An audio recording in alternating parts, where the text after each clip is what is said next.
You've reached Hotel Pacifico, your 5-star destination for BC politicos. Press 4 for room service. Press the star key for your hosts Mike McDonald and Kate Hammer. Welcome, co-host Mike. Good to see you. I've been here all week. I'm having home renovations, so I've had to sleep over at the Hotel Pacifico. Oh, what a great place to stay. The laundry service is a little expensive, so I'm just basically been wearing the same clothes all week, but it shouldn't affect the podcast. Sounds good. Sounds good. That's exciting because our guest today, if you recognize his voice maybe, is Michael Bryant, former Ontario Attorney General and former head of the Canadian Civil Liberties Association, very recently former CEO of Legal Aid BC. Geoff will join us again in the strategy suite and help us make sense of the latest polls, as much as that is possible, mode effect in polling. And we have a clipping that will set us up to discuss what the NDP, BC United, the Greens, and Conservatives are going to want to do and not do over the summer to set themselves up for a fall election. And of course, then we'll be back at the minibar where the shots flow freely and frequently, but we do on occasion raise a glass to the best of BC politics. So with that, let's start our show. Our guest today is a double word score of BC and Ontario politics. His life story is hard to cram into bio notes. He's a BC political progeny, the grandson of municipal leaders in Esquimalt, whose education... Hold on. Okay. For the good people of Esquimalt. Yes. They've asked me to, let's get this right. Let's try it again. You want me to say it again? Yeah. Let's say Esquimalt. Esquimalt? Michael, does that sound okay? Yes, Esquimalt. I think when you said it, that when Mike jumped in, it sounded it was Esquimalt. Oh gosh. Yeah. Okay. I'm glad. I'm going to be known for this. I'm never going to let this. I'm already getting comments on it. Let me finish. Look, Esquimalt actually would be fine if it hadn't been for the previous debauchery, 6 episodes, abomination. But for the previous abomination, Esquimalt will be fine. Okay, you're I'm done. going to stop. Stop interrupting. Okay. Michael Bryant's education took him from Victoria to clerking for Beverly McLaughlin to Harvard Law School. And he held multiple cabinet portfolios, including that of Attorney General in the government of Ontario Premier Dalton McGuinty. He left office on his own terms in 2009, only to have the script of a very charmed life flipped, and he faced criminal charges related to the death of a cyclist. The charges were dropped months later, and he later wrote a book about it, and it definitely didn't make the Toronto Police Service's summer reading list, I'm afraid. He's also, as I said, former executive director and general counsel for Canadian Civil Liberties Association, and most recently, CEO of BC Legal Aid. That's the longest bio I've done in a while, Michael Bryant. Welcome to Hotel Pacifico. Well, good. My mother would be happy. I'll just put it. We aim to please mothers, yeah. You mentioned your mother, and I know your father recently passed away. He was the former mayor, maybe it was called Reeve, I'm not sure, of Esquimalt back in the day. First of all, condolences on your family's loss, but it must have rubbed off on you, the politics at the dinner table. Oh yeah. No, I'm third generation, and before that they were preachers and fishermen. So I came by it honestly. Dad was mayor. Well, he was the last Reeve and the first mayor of the township of Esquimalt. When I was born, I don't remember those days. I was too young by the time he got out. But yeah, I did grow up with it.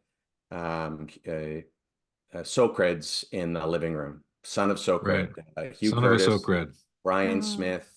And then people like Larry Bell, Deputy Minister of Finance, had a hydro, and some journalist, Jim Hume, was a family friend, and I'm godfather to Jim's youngest son.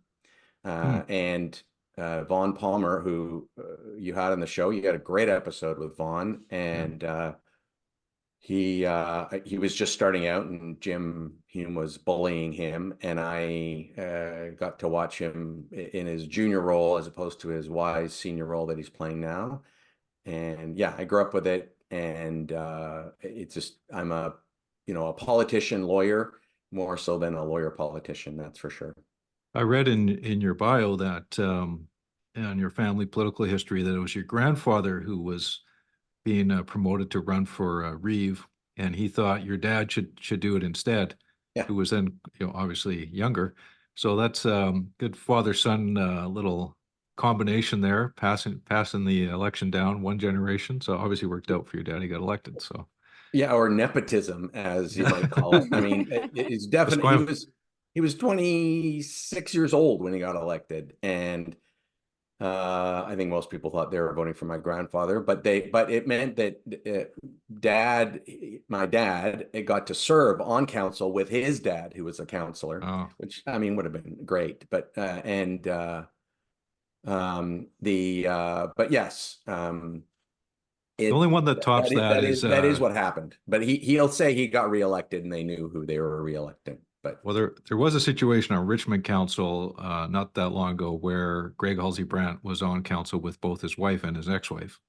So that's the only one that tops the Esquimalt, Esquimalt family nepotism or family connections. But the other thing I pulled out of your biography is that David Mitchell's book on W.A.C. Bennett inspired you or got you really interested in politics. Obviously, it was a lot of Socred mythology in there. I mean, probably the best book ever written about BC politics, frankly. But it had a lot of underpinnings there of how we got to where we are today. So did that set you off in a journey towards politics or have an influence other than your family? Yeah, it did. I thought that what Bennett did was just so extraordinary and had such an impact. And I was at such an impressionable age. I wanted to be a part of a world that had such an impact. And also the story behind Bennett. I mean, who becomes a premier, in these circumstances as Bennett did, and the unpredictable nature of BC politics. And then it all happened around the 86 leadership convention. And that seemed to hook me. That thing was. Did you go to that convention? Yeah. Oh, really? Wow. So the crane, so Bud Smith was on a crane. And after each ballot, the idea was the crane would go up and up and up. And then Bud would be presiding over the entire convention by the end of it. He ended up leaving after the second ballot. Unfortunately, the crane went down. Yeah, the crane went down. But I met all the Van der Zalm supporters who everybody thought was crazy. And well, Van der Zalm's so crazy. Oh boy, he's so crazy. And then he wins, and nobody would call him crazy anymore. Who did you support it? Were you there for Bud? No, Brian, because Brian Smith was our local representative, and I was at school with his son, and Brian is with Chris. I mean, Brian's a real Tory, but that's who my dad was with, so that's who I was with. But I was just more. It was the spectacle of it all, and the drama of it all, and the missteps, and I just was so captivated by it. I was just done after that. I was just done. I think Keith Baldry still plugs in old beta tapes of that convention. He looks back wistfully at the conventions of yesterday, where money was no object. Yeah. Oh yeah. Well, do you think of going back to Bennett and his inspiration of you? Do you and you mentioned actually you're a listener of the pod. You've probably heard a few people come on and claim the title of populist. Mm. Do you see do you see Bennett as a populist? Was that something of maybe what appealed in him? Do you identify as a populist on any level? I mean, I do, but I mean, I should say, full disclosure, I've ended up getting, I ran as a liberal, so the Socreds were a coalition, as you know very well, and they were actually a coalition of liberals and conservatives. And whereas I'm not sure at all it's the case that the BC United is a coalition of liberals and conservatives, although in theory I understand it is. That's the point of the word united. But the word populist, Doug Ford, the Premier of Ontario, is a populist. Mike Harris had elements of populism, the former Premier of Ontario, but they don't call themselves populists. I heard Brad West on your show call himself a populist. Only in BC, I think, do Canadians call themselves populists? And Well, Brad did, John Horgan did, yep, Don't Glenn mention Clark the, don't did. mention, I What? was trying to get through an episode without No, Glenn mentioning Clark. he who It must goes not to be Glenn named. Clark. He's here all the time. Yeah, Sorry, Brian. yeah. Yeah. Sorry, Michael. yeah. Yeah. So, populism is the part of politics that for me is fun. And, the populist policies are that it's what the people wants and elites don't. Yeah. And so I Yeah. see populism as anti-elitist, and certainly W.A.C. Bennett was that. But also, I mean, the thing about him that struck me was just he was there at that incredible time of growth. He was a builder. I mean, the highways and the dams and I mean, it was an unquiet revolution. It all happened under his leadership, and he was really more of like a Mackenzie King like figure in terms of the policies. But he had all the rhetoric, and he said the socialist hordes are rambling at the gates, and this is, I mean, that's good stuff. That is good stuff. Well, when I read that the influence of Bennett on you, and it made me think of your time as AG, and I think a lot in Ontario, and there was a very populist streak to that. And I'm thinking of the pit bull ban and the stuff with the toy guns, which sorry, listeners who maybe didn't follow Ontario news at that time. I mean, tell me, Michael, if I'm oversimplifying to say that you basically like went and bought a toy gun that looked like a real gun and sort of made the case like within 24 hours you're in front of the media saying we need to ban these things. Is that too simple? Funny. They weren't toys. They're BBs, right? Phony guns kill. And so I brought you go into Canadian Tire, and they were BB guns. They were handgun. They looked like handguns. They were BB guns, AR guns, starter pistols. And I was in opposition. I brought them into the legislature. They weren't weapons. They weren't loaded. I didn't ask the sergeant at arms. I did get unanimous consent in the legislature to display them, which was just, I mean, an accident. I don't know what the government was thinking. And the point was that there was a rise of them being used in armed robberies.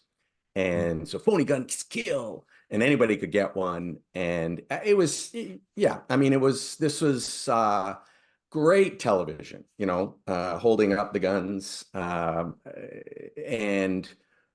a simple, and a simple solution, and doable. And I mean, I think that's populism. We crushed cars. There were drag races going on, and so I went into a junkyard and got on the crane and crushed cars. And we tried a bunch of populist initiatives. I think they were populist, but it was also part of it reminds me of some of it reminds me of what I see the premier doing now with respect to crime. And so it is, the left is vulnerable on crime. If crime is going to be an election issue, for example, the NDP is not going to be in good shape. But in this case, because he's doing things, however effective they may be, he's doing things. He seemed to be taking it seriously. I think Liberals, sometimes the left doesn't look like they're taking crime seriously. And they're more in denial, and they're talking about all, and I became a defense lawyer. I was a defendant. I led legal aid. So it is a system full of people who are unwell more often than not, and who are just being brutalized by the system itself. However, on the streets, people are afraid. And people get afraid of crime. And so are your politicians on your side, or are they not on your side? Are you taking it seriously or not? And I thought that Liberals taking it seriously and EB taking it seriously is not to win on the issue. It's to neutralize it. And I think he effectively neutralized it. And my job was the same. McGuinty wanted me to neutralize crime for us as Liberals. And we were able to do it.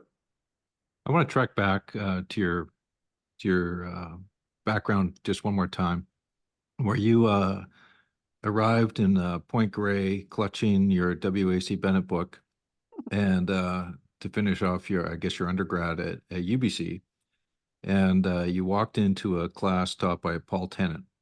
Yeah. And I think you probably took that course a year or two before I did.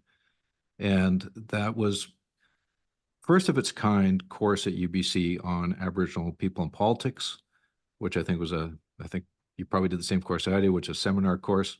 Mm-hmm. And Dr. Tennant was really the first academic in BC to lay out the legal fight that First Nations waged since the start of the, well, end of the 19th century to, at that time, the early 90s, and the evolution that was starting to take place.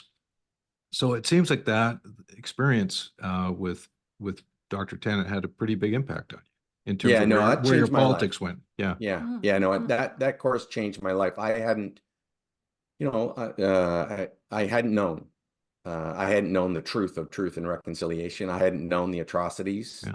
And I had grown up not indoctrinated in the assimilationist myth, but what's in the 68 white paper, the gist of it being desegregation, right? Mm-hmm. The Trudeau-Chrétien 1968 white paper says, in essence, no special status for Indigenous people. Assimilation is our future. I came into that class assuming the same approach, and was, Paul Tennant, in a very scholarly way, with his PhD in history. I think he was a political science professor, but laid out a devastating case for the genocide and denial of self-determination, but also the incredible resilience he had in that class. I'm sure in your class too. He had Bill Wilson come in. Yes. And speak to us. Joy Wilson-Raybould's father. Yeah. Oof, and he was, the BC Indigenous political leadership, I think, because they were so oppressed by the government more than any other government, no treaties pretty much signed, the criminalization of the potlatch, the criminalization of getting a lawyer or gathering in 5 people or more, those are unique to BC. So in those circumstances, the BC Indigenous leadership became so resilient and so strong and so formidable that, when the pendulum swung in the other direction, you see milestones being laid here in British Columbia that wouldn't happen in the rest of the country. And I noticed a difference between the Ontario Indigenous leadership and the BC Indigenous leadership. But yes, Paul Tennant, it's thanks to that. I took that class because I took his municipal politics class. Right. He brought in some counselor named Gordon Campbell. I don't know if you've heard of him. Yeah, I heard of him. Yeah. And I, Tennant was a great teacher and a great person, and that was an incredible class. And it's interesting what's happened with, so that, Paul Tennant, like myself and like you, Mike, were Caucasian folks. We lend our voice as settlers. And whereas today, the leadership is all Indigenous, but back then it took people like Paul Tennant to get it onto a university curriculum. And he played that role. And then at a certain point, he had to step aside and let Indigenous voices take over. Can you relate? I mean, it's interesting. And I think, Mike and I are trying to follow, or Mike McDonald's trying to follow a chronological trajectory here. And I feel like I'm going to ruin it. But I do want to jump ahead to now a bit with that, right? Like in that, in the particularly the point you're making too about the evolution of your own understanding of Indigenous rights, and sort of I want to bring it into the discussion about what's happened recently with the provincial government's consultations on the Land Act revisions, right? Maybe I'll frame it for you as like, do you have advice on how they should proceed and how to make that a success? Yeah, it's listen to Indigenous leadership. And I think the posture of the government is to listen first, consider and respond. the the old way of doing things was the government would propose something. First Nations, we'll just talk about First Nations. First Nations leadership would read about it in the newspaper, and then they were to respond. They didn't feel like they were a part of it at all.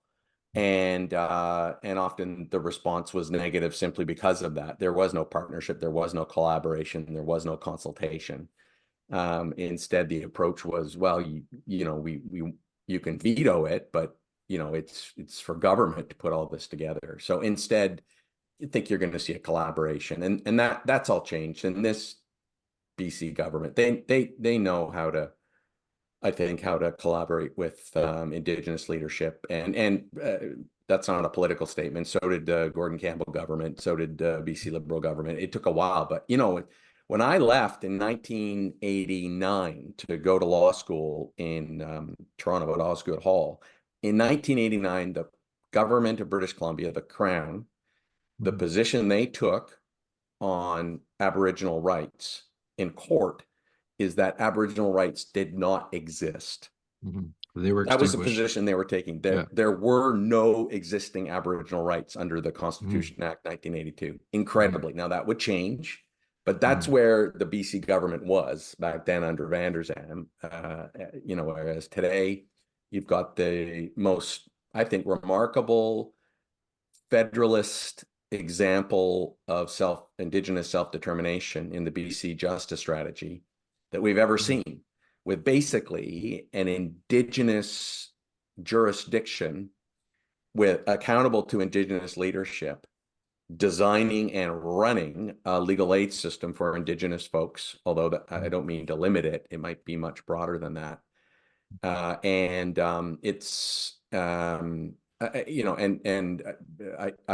been getting an inside glimpse into its development as the head of Legal Aid BC, because we were having to, of course, shed jurisdiction in order to make room for it. But the leadership and the transformation and the project management of it all is really something to behold. And the rest of the country isn't really so much aware of it and is way behind BC in that sense. What percentage of legal aid cases would be Indigenous? A third of the criminal matters. So wildly disproportionately. Right. And but also child protection, it's more like half to more. And in some parts like Prince George, 80%. Which is just racism. It's a racist justice system. The premiers all said it after George Floyd's death. All but one premier said it, and the prime minister said it. They don't say it as much anymore, but it's still a racist system. So you grappled with that as AG in Ontario, and what was your experience there in trying to address that? I did not acquit myself really on that front at all. I was a tough on crime guy, and I didn't understand how it was politics for me, and obviously regret it. I failed on that front. We developed the Guns and Gangs Task Force, which in Ontario, which ended up being copied in the rest of the country. And the idea was to get organized to deal with organized crime, but it just meant a lot more police and a lot more prosecutors locking up a lot more poor people and racialized people and Indigenous people. And so I failed, but that changed. I learned the hard way. I ended up in the backseat of a police car in handcuffs. And, my experience for 9 months as a defendant in a tragic case, Darcy Allen Shepherd was, he died with my hands at the wheel. And that's a tragedy that I obviously can't undo, but I wish I could. So I was charged 2 serious criminal offenses. It turns out a BC lawyer, Richard Peck, was appointed as the prosecutor, and he decided to drop the charges after 9 months. But during that time, I had the experience of being a defendant, and I could not have been more of an insider, right? I appointed half the judges on the bench. I knew the prosecution. I didn't know the prosecutor, but I knew the system better than anybody. And I was terrified, like really terrified, a little paranoid. The whole system felt like a juggernaut to me. Yeah. And of course, I thought, well, if that's what it is for Michael Bryant, Harvard Law, Supreme Court of Canada clerk, Attorney General, former, what's it like for people for whom, vulnerability and oppression is their day-to-day life? And so I just totally switched from wanting to have power to wanting to help people fight the power. And that's the work that I've been doing since that time, however unsuccessfully. But we did do some good things when I was Attorney General and when I was Minister of Aboriginal Affairs. We did, but not on the crime side. We made no progress on that. I was more part of the problem than the solution. Well, I think you're frankly part of a long list of people who served in office, then reflect back on it and think, I wish I'd done this differently or that differently. Right. So what would 2024 Michael Bryant, what advice would he give to 2003 Michael Bryant? Repeal as soon as possible, as soon as you form government. We formed a government in 2003, and we just had 10 years of the common sense revolution and the conservative governments. Repeal all the laws that they passed in the justice sector and repeal them. You can replace them with something better or not, but start out by doing that. So I would have repealed the Safe Streets Act, which I didn't do. And that's the act that basically criminalizes being poor, giving tickets to people who are panhandling, and would have, instead of putting a focus on law enforcement, put a greater focus on legal aid, but also on supporting those Crown attorneys who are looking to diversion and bail reform, because there are within the prosecution system people who want to be part of that. And I would have focused on bail and tried to get rid of the part of bail that is I think absurd, where bail court judges are asked to predict the future and assess the risk of somebody in the future, which we don't do in any other part of the justice system. We punish people for something they did. We look at something they did, but we don't lock them up for something that they might do. And so it would have been attack bail reforms, and I would have I think that the solution a good start to Indigenous over-incarceration is to stop incarcerating Indigenous people. Can we spend some more time on and just dig underneath what you're saying, Michael? Because in hearing 2024 Michael Bryant speak to 2003 Michael Bryant, there's an experience in that space that just so few people can have. There are multiple experiences actually in a juxtaposition. Sure. Tell me, what is it that you learned over that time that informs that? Like, what's the underpinning understanding that came to you in kind of the last 15 years of your life to make you change those views so profoundly? It was experiencing, the fear as someone who in the legal system is said to be presumed innocent. But you're not. The system doesn't treat you as if you're innocent. I ended up basically being a public defender after that, working as a legal aid duty counsel in the busiest court in the country, Brampton. And in Brampton, they bring you into bail court in handcuffs. Well, if you're an innocent person, why are you in handcuffs? And why does the justice of the peace or the bail judge see you in handcuffs? Which necessarily leaves them with the impression that the person is dangerous. And also because the system is quite secretive and risk averse. And the various people who work in it, police, court service workers, correctional workers, the sheriffs in BC, they're not explaining what's going on to people, and they're not explaining to them what their rights are. They're doing the thing that they know they have to do and nothing more, and they'll only do it when the courts tell them to, again, because it's so risk averse. So you're really on your own. And for most of the people who are charged, they're just on their own. Now, I was so privileged in that I had a family, I had friends, I had people who came to support me.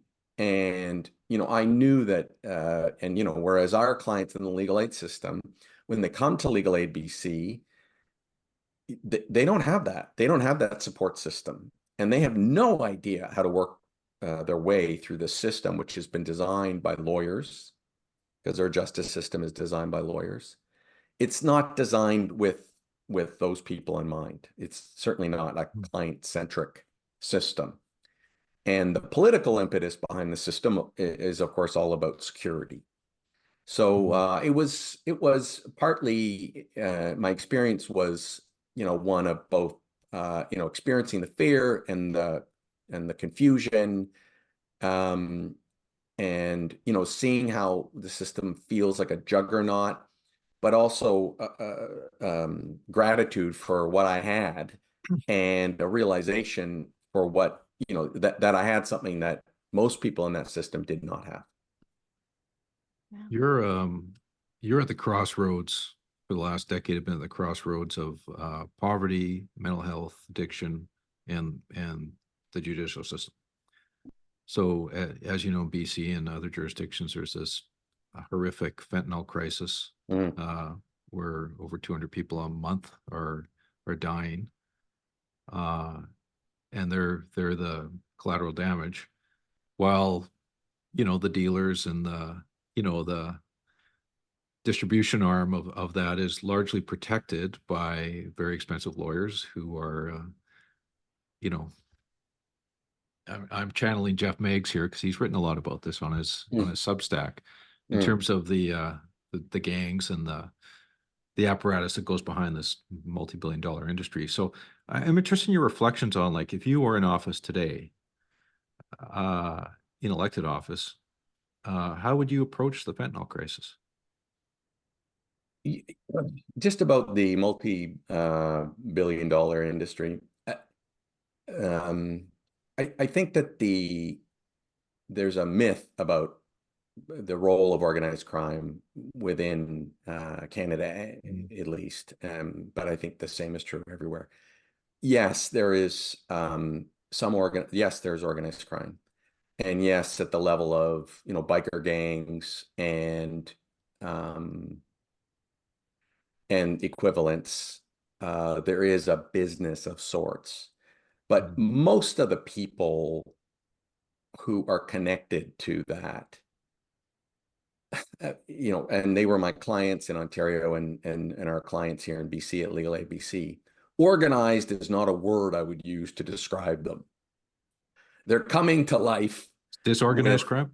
Yes. Bungling would be the word more often than not, which is not to diminish at all violent crimes and sex crimes at all. Yeah. But the folks in the criminal legal system, most of the people being charged are in different parts of the legal system as well. They are a victim in one court, and then they're a defendant in another court. And we know we've got some social science research on the fact that Indigenous folks are not only disproportionately charged, but they're disproportionately on the other end of the criminal legal system as victims. Anyways, so back to fentanyl. What I know is what we don't know. I have been in the recovery community myself for 18 years, and had the these are my people. These are folks I get to see 2 or 3 times a week for an hour, and we are helping each other in a sobriety journey.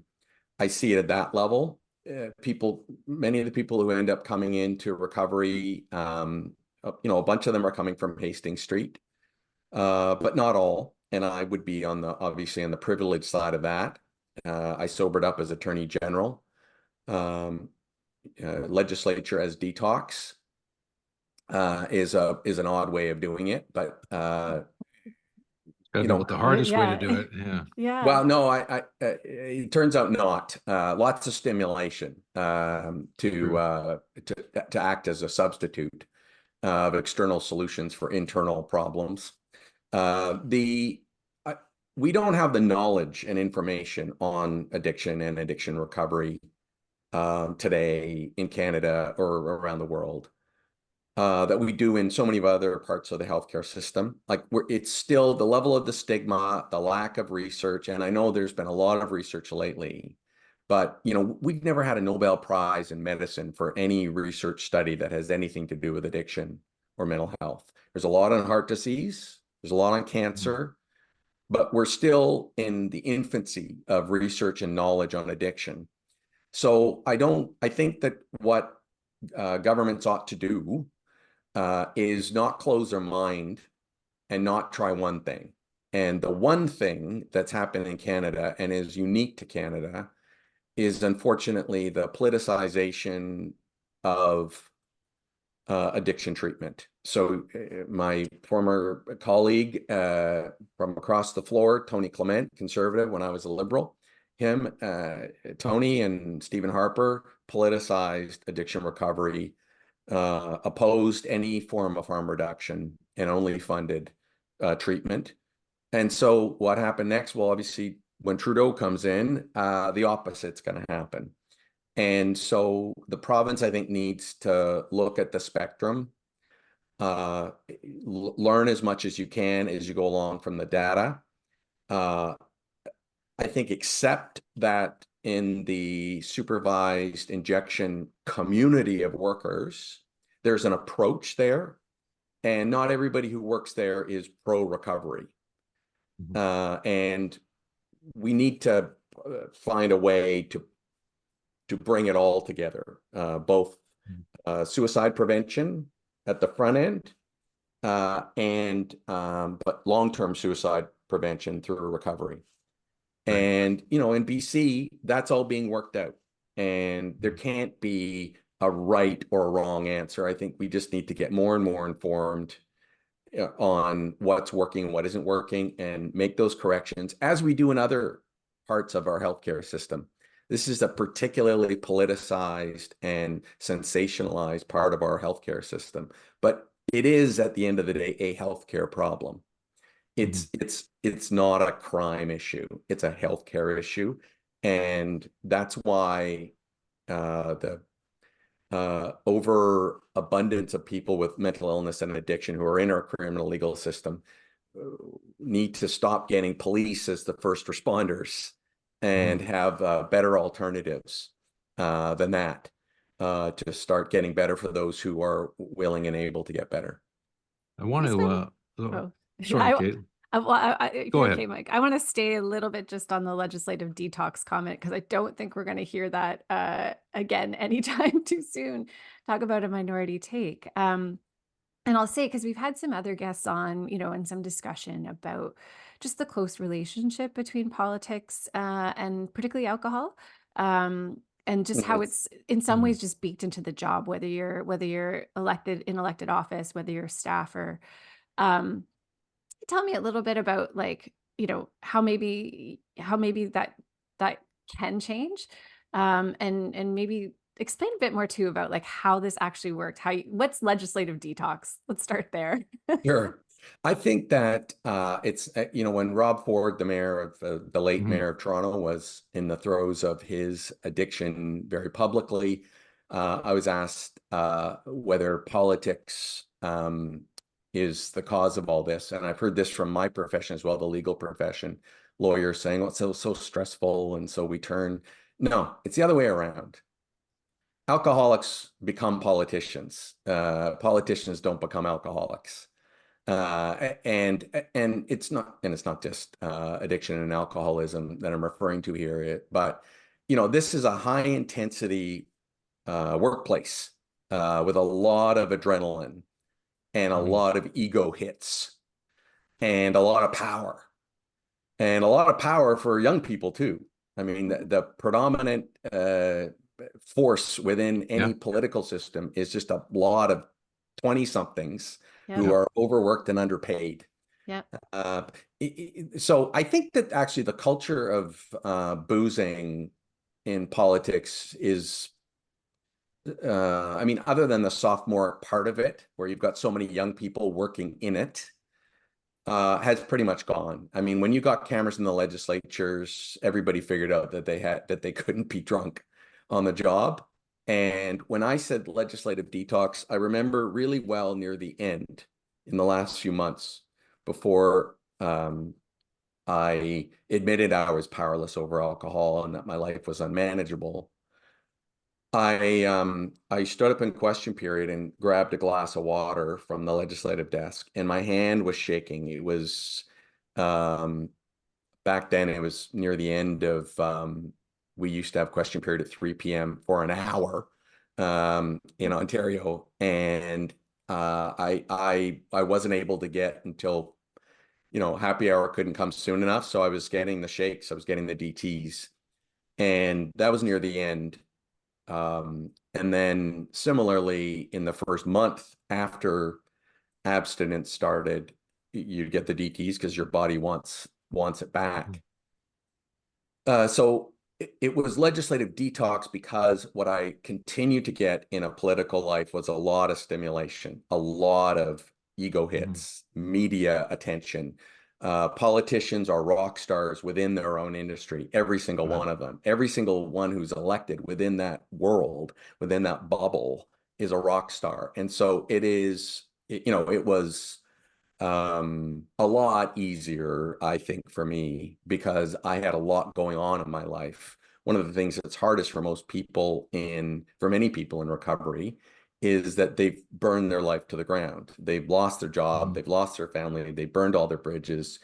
There's nothing, but, in some cases, a treatment center for them. And, getting a job becomes a big deal. I had a high intensity job during the time in which I'm in early recovery. And so I just ended up trying to get, more of that dopamine, I guess, through non-chemical means.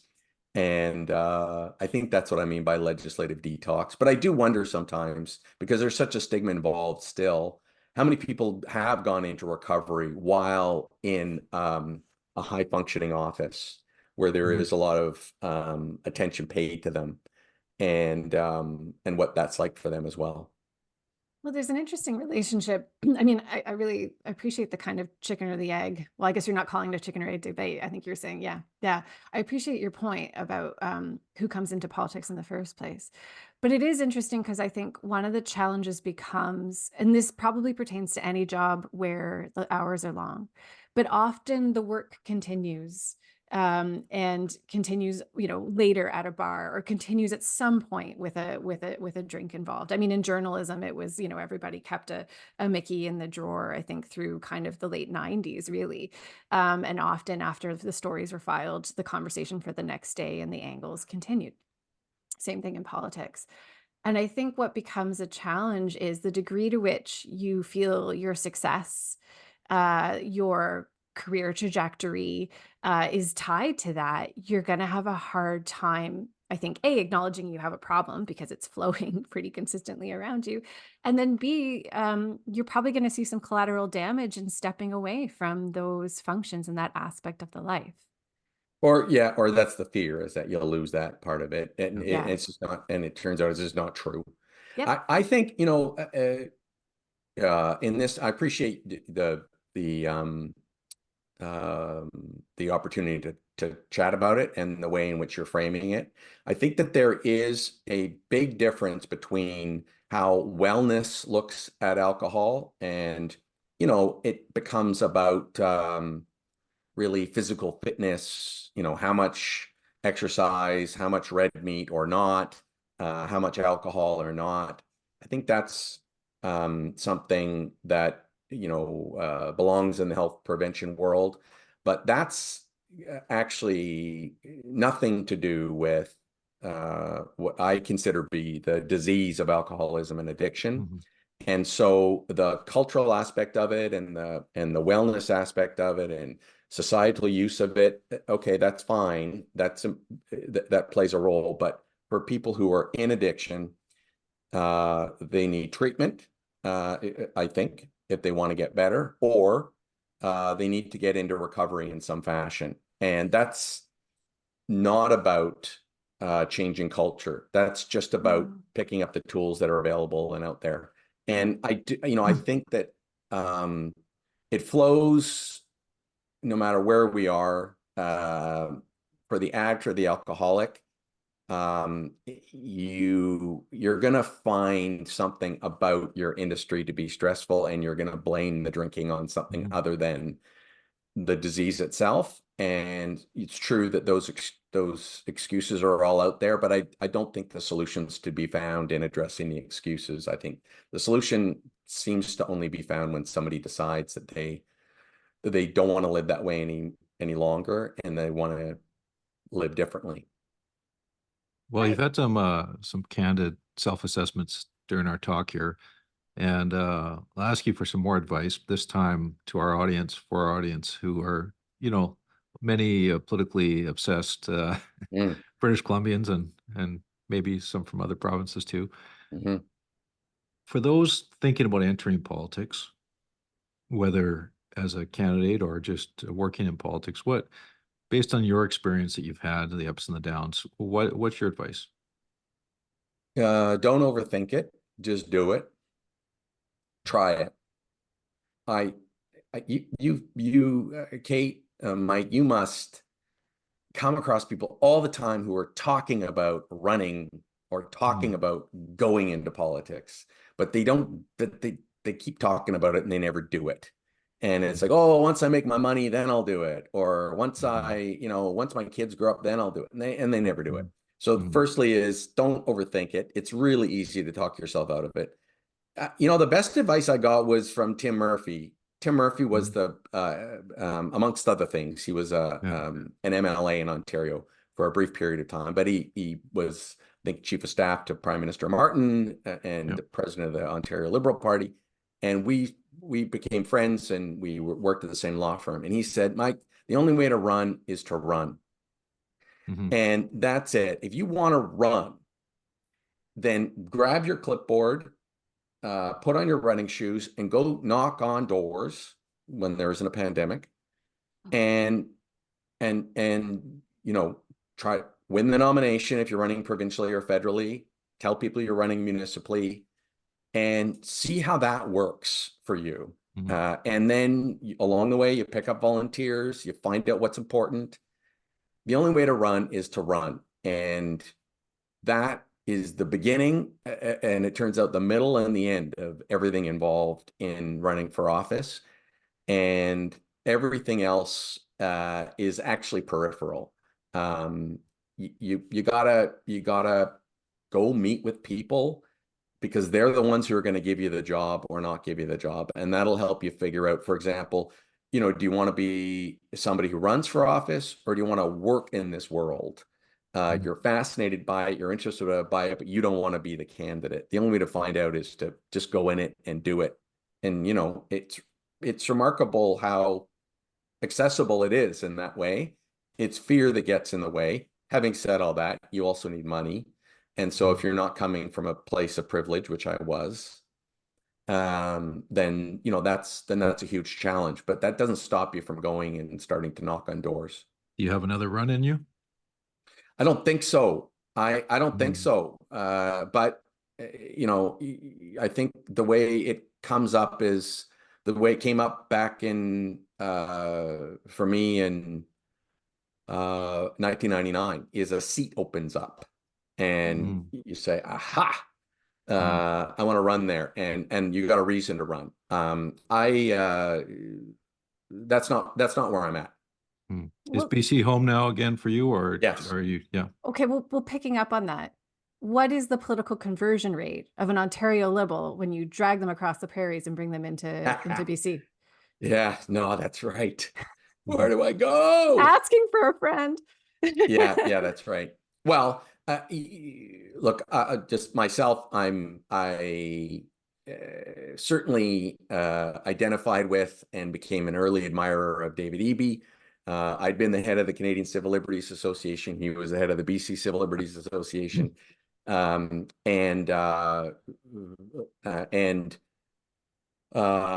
was an ambitious attorney general. I was an ambitious attorney general. It was pretty easy for me to see myself in him and vice versa. And I find he's a very earnest, hardworking person. So I became a fan pretty quickly. So that's where I ended up. But, I grew up in a social credit household. This is like not allowed. My dad ran for a nomination for the Socreds and almost, thank God, would have been in an election against Andrew Petter for Andrew Petter's landslide in Senate South.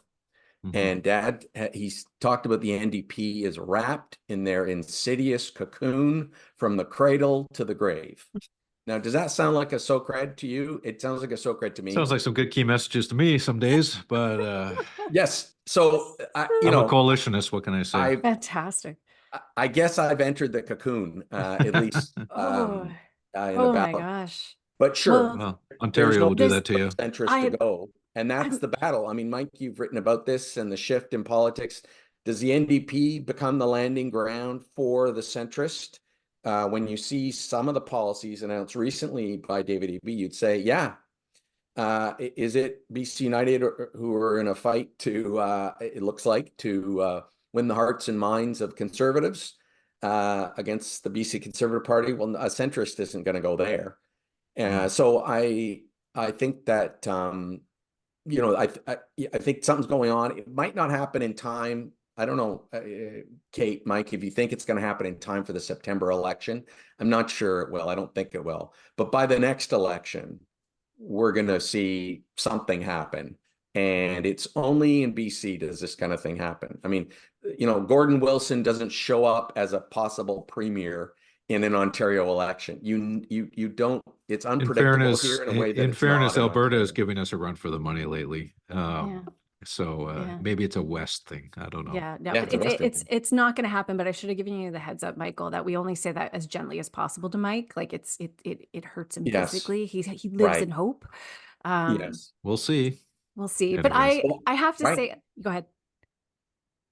The United, so BC United, I don't know, Mike, what you think about this, but I don't think they've learned how to become an opposition party. Ontario Liberals, we were experts at opposition by the time we won in 2003. We'd had, enough time. But an opposition party needs to behave like, Zapatistas. Whereas I think BC United seemed to behave like a government in waiting, and like we want to govern. This is how we're going to govern this province. No. You're out there to scandalize the government of the day. That's losing power closely. Thinnest of margins is actually not a good thing if you need to rebuild, right? Because then you've got a big caucus in opposition who have a lot of government experience and they're thinking like a government. And you're right, it does take time to adopt a new mentality. But as they say, to paraphrase you earlier, I think you can't win if you don't run. Yep. So elections, anything can happen. We'll see what happens this October. But really appreciate you coming in today to the hotel and sharing your varied experiences. And, BC guy who goes to Ontario, comes back, and everything you learned along the way to share with us. That's great. And I'm glad we could thank you for having me on. Thank you so much, both of you. I'm just honored to be on here. I'm glad we could toast your dad too today. Oh, that's so nice. Yeah, me too. He's definitely watching, and he's definitely agreeing with everything I said that he would agree with. I have questions. And I think he's preparing himself to disagree with everything Geoff Meggs says. Yeah, probably. As Fantastic. Most do. Fantastic. Thanks, Michael. Thank you. Yes, let's talk about media training. Because I'm guessing that many of you have either had it, directly taught it, or possibly even both. So behind every elected official at a microphone is a staffer with a slightly elevated heart rate.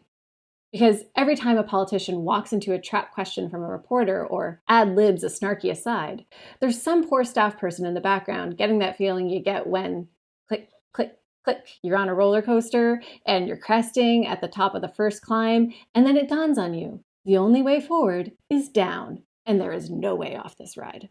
Because reporters are trained to ask hard questions, particularly to people in power, which can make them intimidating, especially when they put a microphone in front of your face. This is one of the reasons I'm a big fan of how TELUS recently provided media training to participants in the Honoring Indigenous Peoples Youth to Youth experience. HIP's Honoring Indigenous Peoples National Youth to Youth experience immerses youth between the ages of 15 and 17 in Indigenous culture while fostering connections with a diverse group of young individuals from across Canada. Through activities, workshops, and interactive sessions, including drum making, weaving, and visiting heritage sites, youth are encouraged to embrace diversity, build relationships, and develop a greater appreciation for Indigenous perspectives and contributions. A few TELUS team members who had previously worked in journalism co-facilitated the virtual session with Morris Switzer, a citizen of the Mississaugas of Alderville First Nation, who has spent decades working in communications and journalism.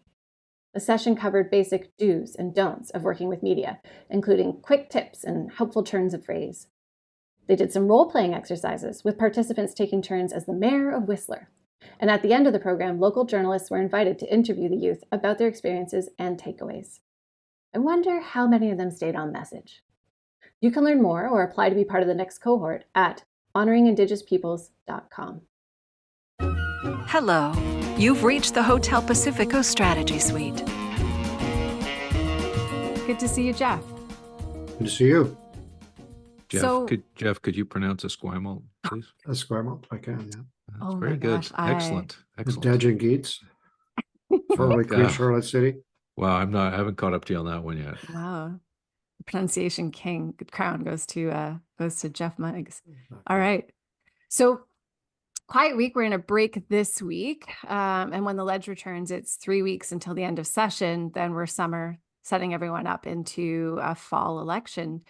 Let's take some time then to linger on what the polls are saying. And let's just say they're clear as mud. And maybe lean into some questions of what that might be. So I'm thinking, Mike, particularly of the fact that we have polls from Angus Reid and Leger kind of saying that the NDP are way out of ahead, and then others like Main Street having them neck and neck with the Conservatives and BC United basically cratering. Help us make sense and understand, like, polling is a science to some degree, right, Mike? Like, how does this happen? One would hope. And I am affiliated with a polling company, Polera Strategic Insights, so bear that in mind.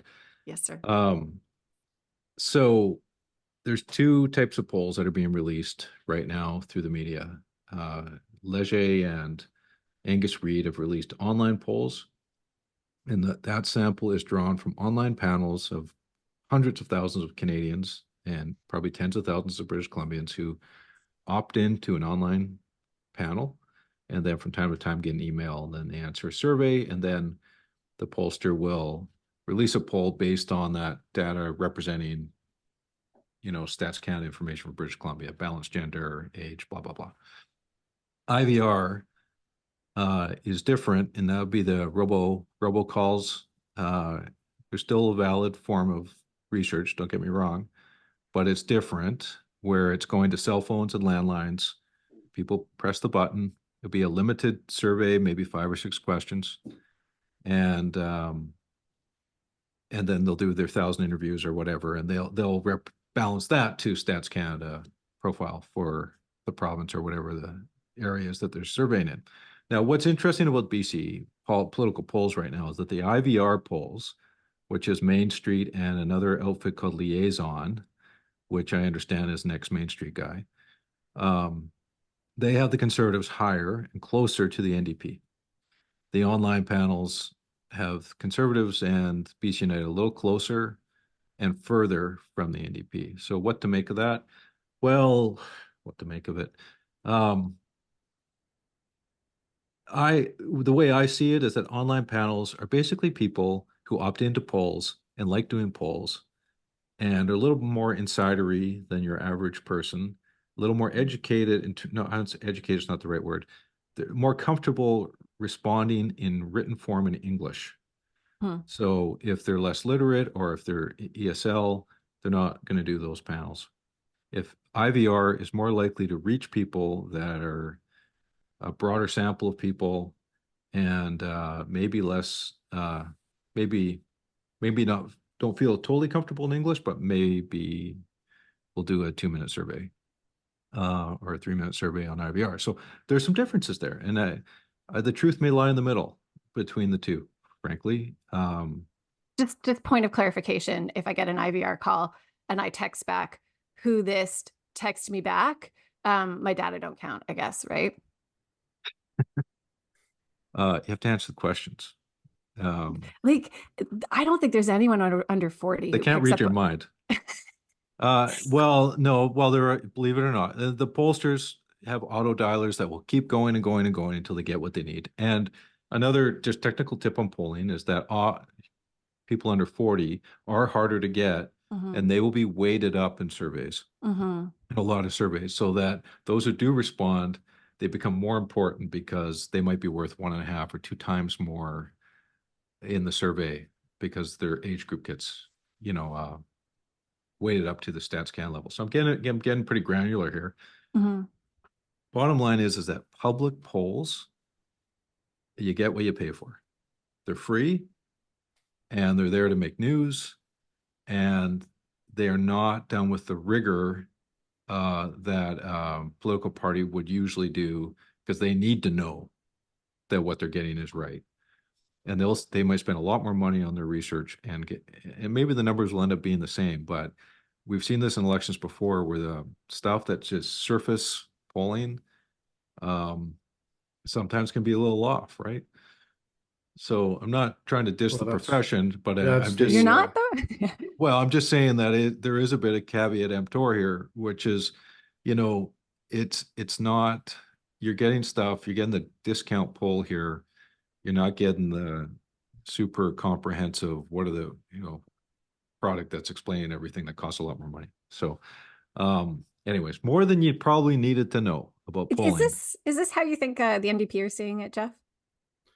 Well, I think Mike makes some really important points here about the way polls are pulled together, who's going to answer them, how they may overrepresent or underrepresent certain demographics because of the fundamental way they're done.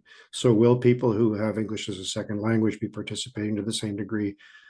All of that sort of thing plays into it, but they have a political impact because the net effect of the liaison one, and that's a newcomer on the block, a firm I hadn't heard before. I don't know if you had, Mike, but purported to show that Kevin Falcon wasn't just underwater, he'd gone down for the 3rd time. And so the reaction, though, from the BC United side to these polls was to say, never mind the polls are often wrong. Christy Clark pulled it out of the fire, in 2013, and everybody thought she was done for. So, and it's really too much of a protesting too much. Nothing to see here. Please move along. And I think that's, in some respects, amplifying what is not necessarily a fully accurate understanding from the liaison poll. Main Street had some question marks too. I think what the NDP is seeing, and we may talk about it a bit more later, is that you see Premier Eby now starting to train his guns more on Rustad.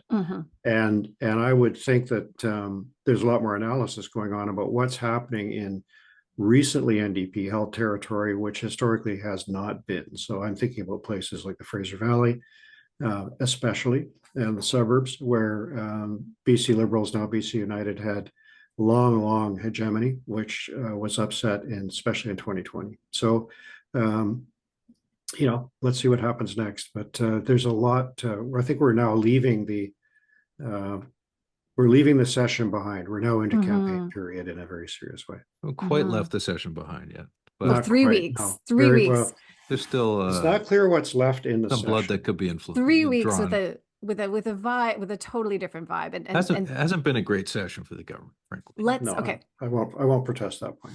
Okay, Geoff don't get in the way though, Mike, because Geoff has set us up nicely. We have a clipping. Our clipping this week is written by Keith Baldry in Business in Vancouver, and it's about the mood in the ledge, which is tense. I mean, Keith is kind of pointing to vibes that he says Hansard just really isn't picking up. Kevin Falcon I'm going to summarize it as like Kevin Falcon is annoyed that David Eby is ignoring him. David Eby is annoyed that he can't ignore John Rustad, and everyone is just annoyed that Bruce Bauman just won't stop talking. Is that like Pretty good. That's pretty good. Okay. And I'll say, I think some of this is really, I'll start with that first point. Geoff, it seems like we're seeing, as you foreshadowed, really David Eby turn his attention more clearly at John Rustad and the Conservatives. Is that the right move?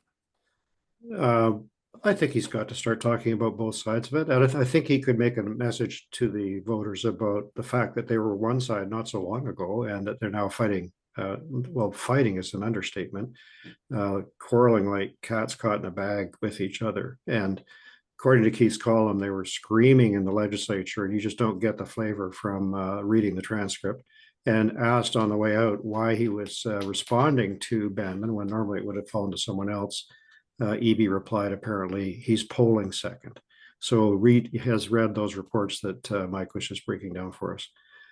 So I think they do have to be responsive because certainly in the interior, from a number of polls, we see the BC Conservative elevator coming up sharply. And I think that will have an impact on the Okanagan as well. And the question really is, is BC Conservative, are the BC Conservatives about to replace Kevin Falcon at BC United? I don't think so. But they certainly begin to feel that way, and that's a question that the NDP's got to be careful about. I don't think we're going to see the center-right forces unite in effect as the voters all rush to the BC Conservatives, but that's the table that the Rustad's trying to set. I've got a K-Tel album coming out in a few weeks. Of all the times Geoff has said that the center-right forces are not going to unite. And if they do unite, there will be a special episode of Hotel Pacifico. Like crazy. I know. Well, I'll join Geoff in apologizing to you profusely if that miracle happens. I mean, I'm not saying it's going to happen, but I wouldn't rule it out. But if I may, so on the regional math, okay, interior equals conservative / BC United, island equals NDP. The fights in Lower Mainland, more so in the suburbs. So if this is going to be a competitive election, all eyes to the suburbs, in my opinion. Yeah, I agree. That's where we're going to find out. Yeah. And I think if BC United and BC Conservatives get their act together, the tide will roll in from the east and through Chilliwack and Abbotsford and into Langley, and then it gets interesting. They need more than that. But it's when Surrey and Maple Ridge. The political counselor can bring together that squabbling family described by Keith Baldry in his recent column is going to have magnificent skills. I remember a tale of two rugby-loving politicians who used to detest each other's company, and one day they shook hands and they ended up forming a coalition government. After the election. Snap. I'm shaped by my experience too. I think the election actually happened between the end of the election and the confidence vote, frankly. But strange bedfellows, But I mean, Bruce Banham, I don't know what he was doing. He sounds like a bit of a horse's ass when I read Baldry's piece. And if you're the Conservatives right now and you're on a roll, like, I don't know why they're trying to go out of the way to antagonize other colleagues in the legislature when they should be working to attract them, or say, like, if you've got the upper hand, you should be a little more magnanimous and try to say, hey, we're the winning team, guys, come over here. So I think Banham's an impediment. He's been an impediment in those types of behaviors to making something happen. I don't think it's a huge deal, and I'll get over it. But he's half the party right now. He's not half the party. The brand is 99% of the brand is 99% of the party. Oh, right. Pierre holds a seat. Right. you But know, it did let's it be did have real an here. did have an end of session feel to it in a particularly buzzsaw way, because Yeah. I'll be heading out later today to the annual leaders reception for this by Premier Eby. So hopefully I'll still be admitted after the commentary I've been putting on Hotel Pacifico. But I think that you said, Mike, it has been a difficult session, and I Yes. think an objective person would agree with that. But who cares? Because the opposition has been so riven by these kinds of shouting matches and disparaging Well, attacks on each other that it not hasn't only been a that, problem. I don't think the public's paying much attention to what goes on inside the legislature necessarily, but what the polls show, the much maligned polls, is that under your steady hand, Geoff, and I believe I was your guided and by the uh, genius of John Horgan. That was oh, yes, and your what I'm trying to find the right what do you call, what do lefties call their compadres or whatever, um, Comrades, your comrades. fellow Because he fellow can't even say it. fellow Sandinistas. Um, my you guys goodness. had 48% of the vote Mhm. in your sneaky little snap election, but you got 48% of the vote, and they're not at 48. They're nowhere near 48 right now. They're in the low 40s, maybe 43, 44 on a good day. That 48 gets you Chilliwack and Abbotsford Mission, right? As you work down the list, there's going to be a smaller pool of seats unless there's a devastating vote split. So that's the issue right now, is that the NDP aren't lighting the world on fire in a way that was happening during COVID, and it's back to reality. Hey, But part of the but reality is, I think yeah, too, and you've run campaigns, I haven't, Nick, but if you were sitting as campaign manager, I know that the idea traumatizes you with the BC Conservatives, you'd be saying, I don't have a lot of money, I have no on-the-ground organization, I have a whole lot of things that actually a winning campaign should have, even if my polling looks encouraging. Mm. And I don't see any possibility of the BC Conservatives getting those things done in a big way between now and then. They're really requiring some kind of unprecedented tsunami of public support that Yeah, translates into votes at the polls, right? I mean, this sounds kind of crazy, but sometimes money is a hindrance, honestly. oh my Like when, God. no, hey, look, I was there. This is the For guy who doesn't like Yeah, big I caucuses. Big know. You caucuses are a like, BC management Liberal problem. 1991. We yeah. had no money. Okay, but can I Lightning interrogate? struck. It was a very unique circumstances, but you look at the transit referendum in 2015 or 14, whenever it was, Jordan Bateman defeated that transit referendum with no money. And sometimes it doesn't matter, right? Yeah, Sometimes it's but just That's a little offered a different though. choice, you would take money, wouldn't you? offered a Yeah, choice. I would take money. take Okay, money. But I'll all tell Okay, you, right, so then okay, we've but okay. the Let's let's 2017, move on. the okay. 2017 It BC is Liberals had so much money, and you spend money on stupid stuff sometimes. So okay. the point is that it's not all about the money. Okay, point made. Got to Not have the necessarily message. The accepted, message but you is more put it out important. into the ether. Listen, I want to pick up on something though that we keep coming back to this point that okay, it hasn't been a great session for the government, but on the other side, everything's the BC United and the Conservatives are are a mess, are a hot mess. The problem with that statement is, I think that there is an important interplay, particularly in this moment in time, between provincial and federal politics. So sure, the leaders of the BC Conservatives and BC United are not in a great place, but Pierre Poilievre is doing a really great job raising that brand. And I say this maybe as someone who comes from a province where federal and provincial politics are actually closely related, and often the voters tend to respond to what, like the provincial government tends to flip in response to what happens federally. And so I think I'm asking the question here in BC, are we at risk of underestimating, because we like to talk about the mess, the hot mess that is the BC Conservatives and BC United, the fact and the strength and the importance of how strong that federal Conservative brand is becoming, including in BC? I think the BC Conservatives are benefiting from a very unique moment in time that's driven by federal events. That is a time-limited opportunity in terms of riding that wave. That may well translate very successfully for them in October, perhaps, but I'm not sure about the sustainability of that over the long term in that brand. especially if there's a poly of government, it becomes very unpopular. They're gonna have the same problem. So that Liberals have had. So, I think it's obviously it's what's powering them right now. It's not necessarily the individual actors. It's this unique affordability and a bunch of issues that are under brand combined with the BC United a lame rebrand. They've just ended up in this spot and they're going with it. I think the funny part is that, and I think Michael Bryant pointed to a problem that Kevin Falcon has that we haven't spent enough time on. Not so much, we talk about the Conservatives maybe too much, but Kevin Falcon is saying, I will govern in the following ways. And he makes very short statements that, to my way of thinking, and I'm a partisan, of course, just don't scan. Like, the situation in the hospitals where people are using drugs. Okay, I simply am going to come in and within 24 hours and say that has to stop, and it'll stop. Really?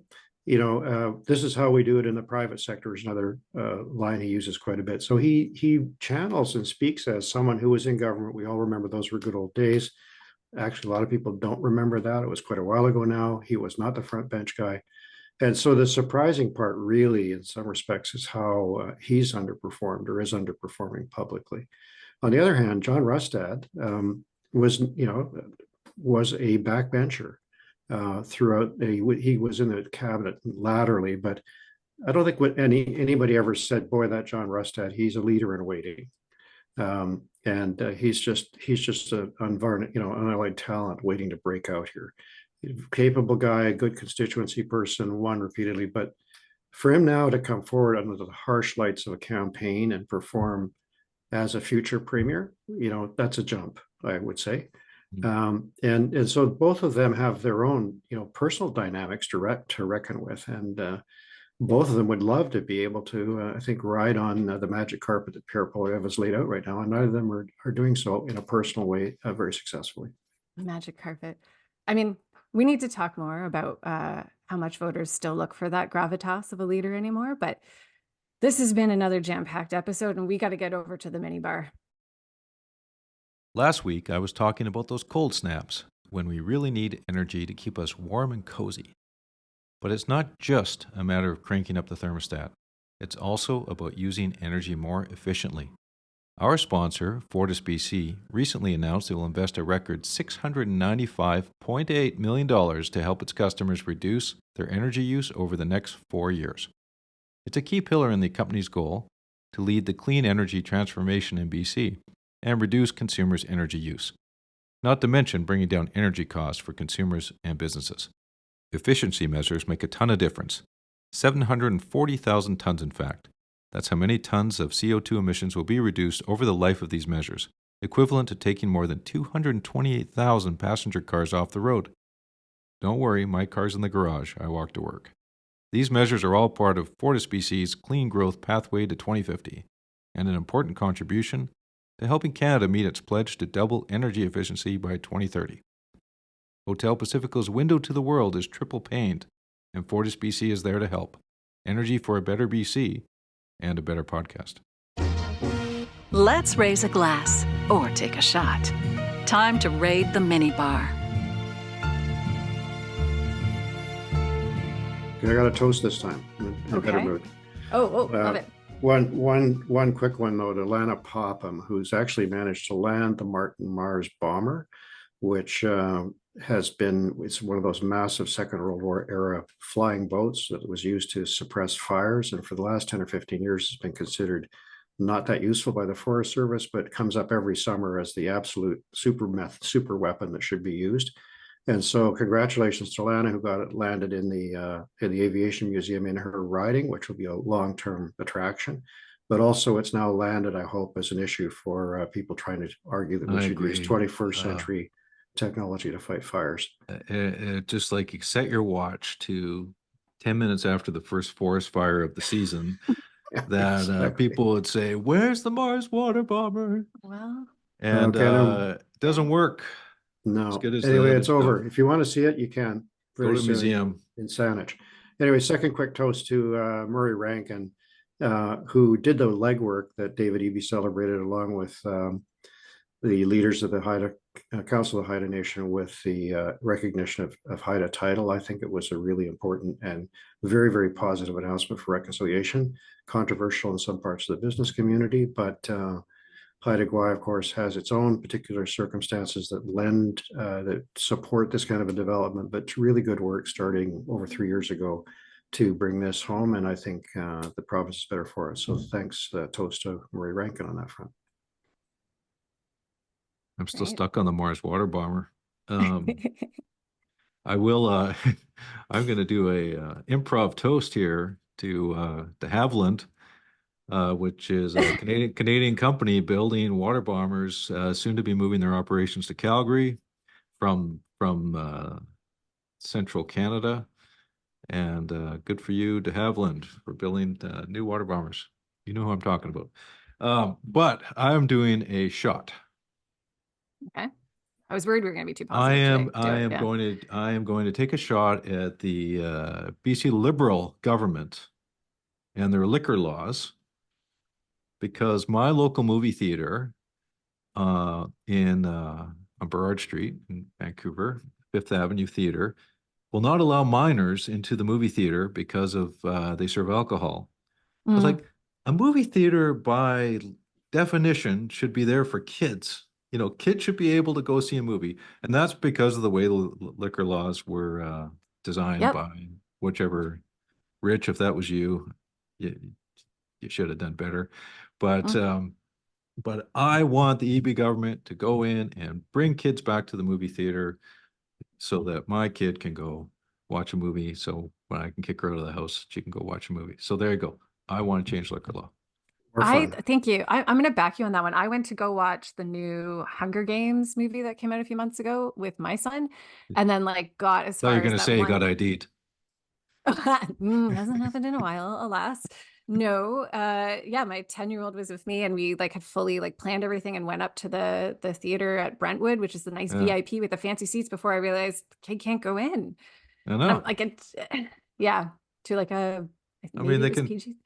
I mean, if they really want to drink in the movie theater, they're going to smuggle it in anyway. So let's just everyone chillax. Yeah. It was standard operating procedure. Yeah, if you could have fixed that. I didn't even know it was a problem. Geoff did help me with the crosswalk once, though, I must say. Yeah. Well, that's good. All right. Okay. So I'm, reluctant, Geoff, to look too much like I'm aligning with you and to raise a glass to another member of EB's cabinet. But my glass is raised very high today for Minister of Children and Family Development, Grace Lohr. I actually sit on the board of the BC Centre of Ability. They do interventions and therapies for children who need them. I was at the offices yesterday, and Minister Lohr did a walkthrough and a visit.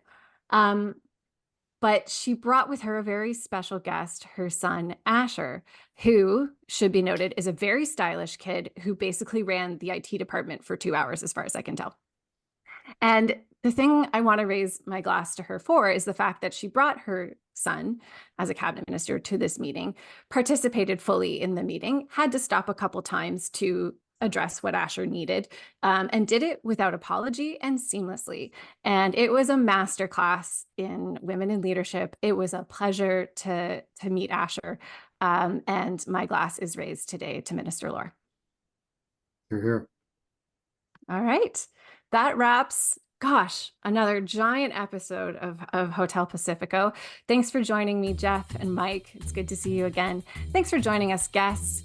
Thanks to our sponsors, Hellas and Fortis BC. We will see you next week. BC, you can never leave. Checkout time at Hotel Pacifico. We hope you enjoyed your stay.